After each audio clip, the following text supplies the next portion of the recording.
दोस्तों नमस्कार। दोस्तों, इतिहास बनाया जाता है, इतिहास मिटाया नहीं जाता है। लेकिन अगर कोई यह मान ले कि इतिहास मिटाने को ही इतिहास बनाना है तो फिर क्या स्थिति हो सकती है, उसका पूरा नजारा भारत में देखा जा सकता है। और खास तौर से राजधानी दिल्ली में दौड़ती हुई गाड़ियां, उन गाड़ियों की पिछली सीट पर बैठा हुआ मरीज और मरीज के नाकों में लगी हुई ऑक्सीजन, यही वो परिस्थिति है जो कमोवेश दिल्ली के हर 10 में से 2 से 3 गाड़ियों का नजारा यही है।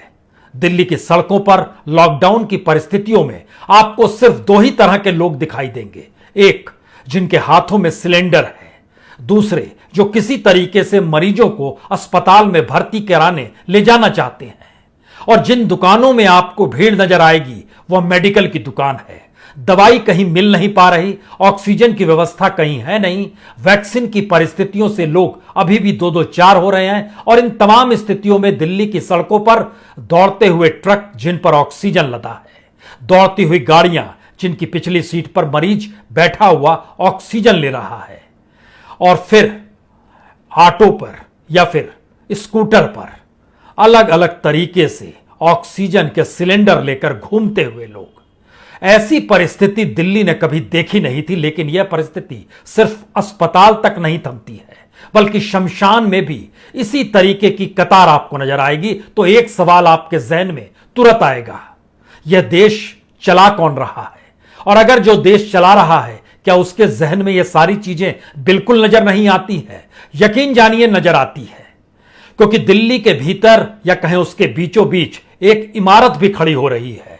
4000 वृक्षों को गिराया गया, काटा गया। 400 वृक्षों को उखाड़कर किसी दूसरी जगह लगाने का प्लान भी किया गया।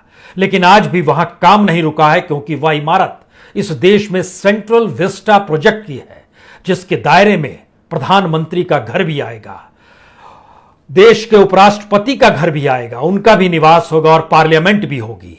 1300 करोड़ इतनी बड़ी रकम के साथ काम वहां तेजी से चल रहा है। निर्धारित हो चला है कि दिसंबर 2022 तक प्रधानमंत्री का निवास तैयार हो जाएगा और उनकी सुरक्षा में लगी हुई एसपीजी की भी रिहाइश वहीं पर रहेगी। तो वह भी दिसंबर 2022 तक बन जाएगी। जब आप उस इलाके से गुजरते हैं तो कंस्ट्रक्शन का जो काम चल रहा है उसकी हवा कहीं ना कहीं आपके फेफड़ों में जाएगी और आपके भीतर फिर यह सवाल उठेगा, इस वक्त देश जब एक एक सांस के लिए अटका पड़ा है और ऑक्सीजन तक देश में नहीं है, इलाज की व्यवस्था तक नहीं है, तो ऐसे में कंस्ट्रक्शन का काम दिल्ली के बीचों बीच कैसे चल सकता है? लेकिन चल रहा है।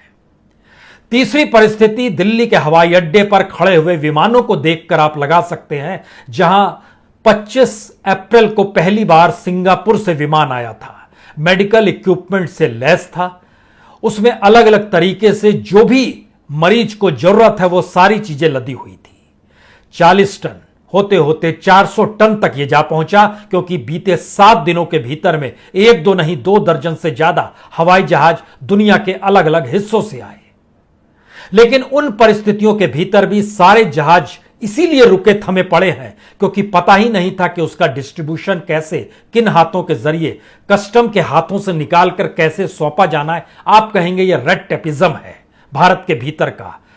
तो जिस वक्त समूची दुनिया भारत को मदद करना चाहती है जिंदा रखने के लिए, उस वक्त भी रेड टेपिज्म है, लाल फीताशाही है क्या? हमें लगता है एक चौथी परिस्थिति भी इस देश के भीतर में घुमड़ रही है। इस बरस में 1 करोड़ लोगों के रोजगार जा चुके हैं। महीने दर महीने रोजगार कैसे गए? अगर इन सारी परिस्थितियों को मिला दीजिएगा और उसके बाद एक सवाल आपसे कोई पूछे, यह देश चला कौन रहा है, तो आपके सामने एक बड़ा सा प्रश्न चिन्ह उभर जाएगा।